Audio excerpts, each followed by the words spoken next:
If you cannot rest without a crashing wave of guilt in your firstborn daughter, there is a reason for that.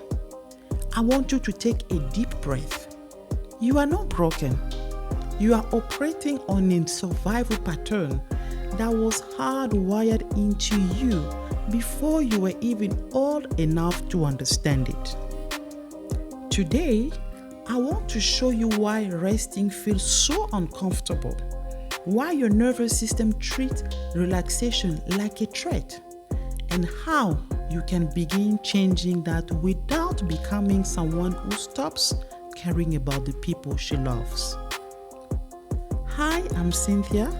I help firstborn daughters move from survival mode to intentional living so they can fulfill their role without carrying the weight. If you ever felt guilty simply sitting down, I want you to stay until the end because I'm going to share the 2 mindset shifts that completely changed the way I experience rest. For a long time, I didn't understand why I couldn't relax. Rest felt uncomfortable, almost wrong. I felt like I had to earn it. Maybe you know exactly what I'm talking about. Imagine you finally try to relax on the couch on a Sunday afternoon, and suddenly your brain starts saying, you should be doing something productive. Then your mind starts actively scanning the room. You start thinking about the email you didn't reply, the laundry that is not folded, or the phone call you need to make to check on a family member. Because to a brain wired for hyper-responsibility, resting feels dangerous. It feels like you are dropping your guard, like you are doing something wrong. For years, I thought that feeling was discipline. It was not. It was survival. And what I'm about to tell you completely changed how I saw myself. The very thing I thought made me a good firstborn daughter was actually keeping me trapped in survival mode. Let me explain.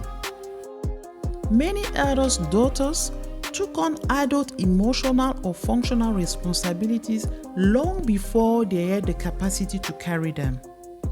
You were praised for being so mature, so responsible, and wise beyond your years. But what that praise actually taught your inner child was a dangerous equation. My worth equals my performance. I'm only safe and loved when I am useful. Because of that, your brain developed a state of hypervigilance. You are constantly scanning for the next things to do, because a task left undone to a child's mind means instability. You have carried these patterns for so long that they've started to feel like your personality. You live in chronic stress because you have mistaken childhood survival patterns for who you really are.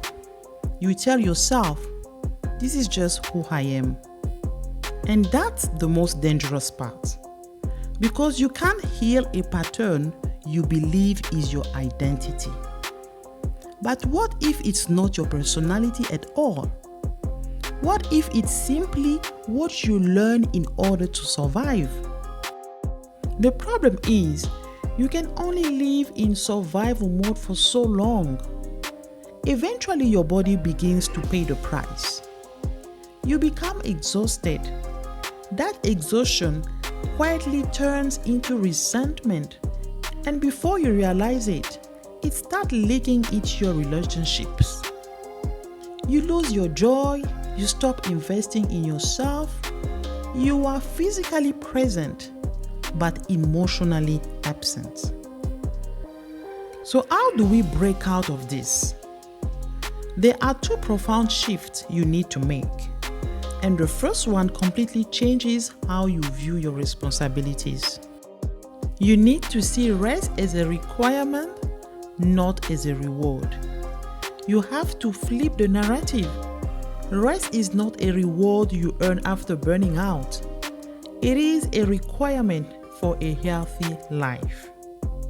Just like you will not expect your phone to run on 1% battery without plugging it into a charger, you cannot expect your nervous system and your body to regulate your life when you are operating on pure adrenaline. Rest is an active form of self-preservation. It is the boundary you draw around your own well-being. When I talk about rest, I don't just mean physical rest. Many firstborn daughters can sit on the couch trying to give their body a break while their minds are still actively working, planning, worrying, scanning for the next problem. The rest we need to emphasize is internal.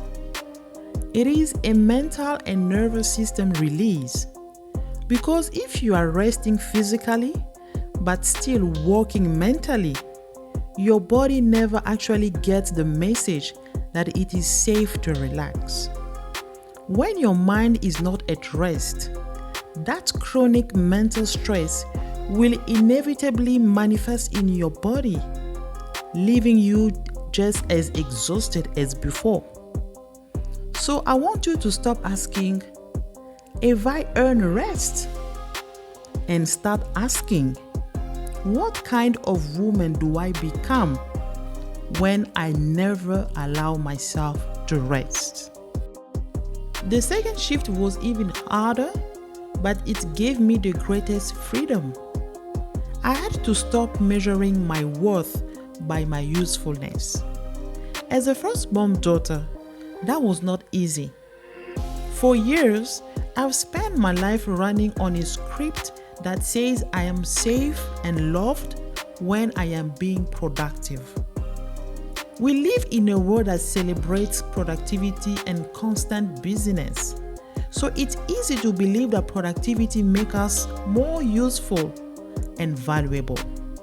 It doesn't. Your worth is not increased by your productivity. We have to unlearn the old script we have carried for years and replace them with a new way of living that is not defined by society, culture, trends, performance, but by our own identity. You are valuable because of who you are, not because of how useful you are.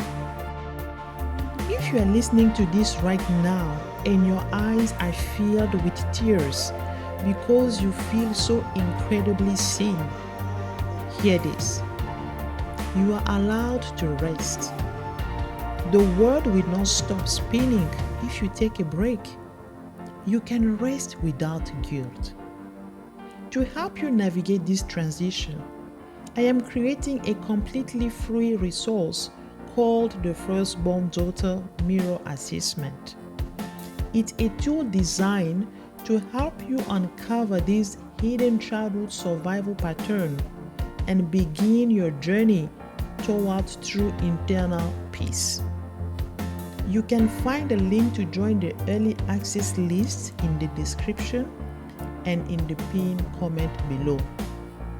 But before you go, when was the last time you rested without feeling guilty?